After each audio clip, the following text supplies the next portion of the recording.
graça e a paz. Em nosso curso básico de vida cristã, estamos no livro 12, Doutrina da Salvação, capítulo 2, 4 aspectos da provisão de Cristo quanto à salvação. No tópico 2, amados, ressurreição, o problema da morte espiritual do pecador, foi tratado o seguinte assunto: como a ressurreição é vital para a salvação. E hoje, no tópico 3, reconciliação, o problema da alienação do pecador. Amados, no primeiro texto desta lição, aprendemos que a morte vicária de Cristo pagou a dívida pela imperfeição do homem perante a lei. Agora, veremos que a morte de Cristo também aboliu a alienação entre um Deus santo e o homem pecador. O problema fundamental em reconciliar o homem com Deus não era o ódio de Deus contra o homem, mas sim o pecado do homem. Deus nunca cessou de amar o homem e esteve sempre disposto a reconciliar com ele.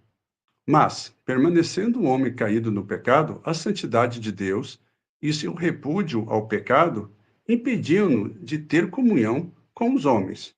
Amados, observe, o próprio Deus providenciou a solução para o restabelecimento da comunhão com a humanidade. Até mesmo quando o homem ainda era hostil a ele, Deus procurava reconciliar o homem consigo mesmo. Vamos ver algumas referências bíblicas. Romanos 5:8. Mas Deus prova o seu próprio amor para conosco pelo fato de ter Cristo morrido por nós, sendo nós ainda pecadores. Romanos 5:10. Se nós, quando inimigos, fomos reconciliados com Deus mediante a morte de seu Filho. 2 Coríntios capítulo 5, verso 19. A saber, que Deus estava em Cristo, reconciliando consigo o mundo por meio de Cristo. Então, observe, a morte de Cristo providenciou a reconciliação entre o homem e Deus. Na cruz, Cristo carregou a responsabilidade pelos pecados da humanidade. No momento da sua morte, Cristo exclamou triunfante: está consumado. Isso não se referia à sua vida física, mas era uma declaração de que a obra de reconciliação entre Deus e o homem estava completa. Assim, amados, Cristo tinha realizado a provisão da salvação e, assim, destruíra para sempre a separação entre Deus e o homem, como está registrado lá em Isaías 59, versículo 2.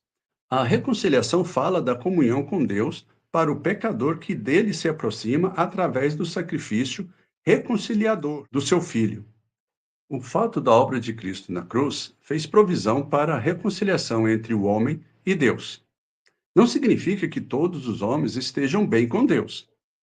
Este processo não depende exclusivamente da obra do mediador, mas, sim, da disposição da parte alienada de se reconciliar com o outro. Tudo quanto resta para o homem é aceitar essa provisão de paz com Deus, transformando, assim, seu relacionamento com Deus e garantindo o seu destino eterno. Amém? Em 2 Coríntios, capítulo 5, verso 20, diz: de sorte que somos embaixadores em nome de Cristo, como se Deus exortasse por nosso intermédio. Em nome de Cristo, pois rogamos que vos reconcilieis com Deus. É um falso conceito popular que Deus, descrito no Antigo Testamento, se tornou um Deus mais gracioso e misericordioso no Novo Testamento. Este modo de pensar revela um grande mal-entendido acerca da natureza de Deus. Deus não muda de uma geração para outra. Ele é o mesmo ontem, hoje e será eternamente. Amém? Então, ele é e sempre tem sido um Deus de santidade e amor, que está irado com o pecado, mas que deseja que todos os homens sejam salvos. Cristo não constrangeu o Pai a nos amar mais. Pelo contrário, ele proveu o meio pelo qual o obstáculo entre Deus e o homem, a saber, o pecado, fosse removido. Aí nós temos um questionamento, amados. Mas como os santos do Antigo Testamento foram reconciliados com Deus? A resposta é achada na palavra hebraica, kafar, que significa cobrir e que é traduzido por espiar. Deus, kafar, cobriu os pecados dos crentes do Antigo Testamento, até o tempo em que a morte de Cristo os cancelasse.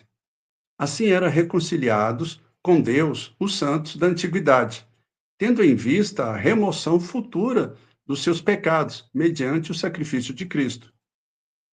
Em Romanos, capítulo 3, verso 25, diz: a quem Deus propôs no seu sangue como propiciação mediante a fé, para manifestar a sua justiça, por ter Deus, na sua tolerância, deixado impunes os pecados anteriormente cometidos. Outra palavra importante referente à reconciliação é a palavra grega hilaskomai, traduzido por propiciação no Novo Testamento. E para nós terminarmos nossa aula de hoje, amado, esta palavra significa reconciliar ou aplacar, propiciar. Então, observe, a propiciação relembra a morte de Cristo, solucionando o problema do pecado, ao passo que a expiação se refere ao fato do pecado ser mantido coberto até a morte de Cristo. Amém? Então, na próxima aula, tópico 4, redenção, o problema da escravidão do pecador. Vamos tratar o seguinte assunto, amados. Qual a ideia básica de redenção? Amém? Então, amados, observe. Vamos usar esse material para nós estarmos evangelizando nossos conhecidos, amigos, parentes, né? E cumprirmos a comissão que Cristo deixou para todos nós, de irmos e pregar o evangelho a todas as pessoas. Se você gostou, deixa aí o seu like. Se você tem alguma dúvida, vai nos comentários, deixa a sua pergunta, nós estaremos te respondendo, né? E também não esqueça de comentar a respeito da aula, ok? Que Deus abençoe a todos e até a próxima aula, em nome de Jesus.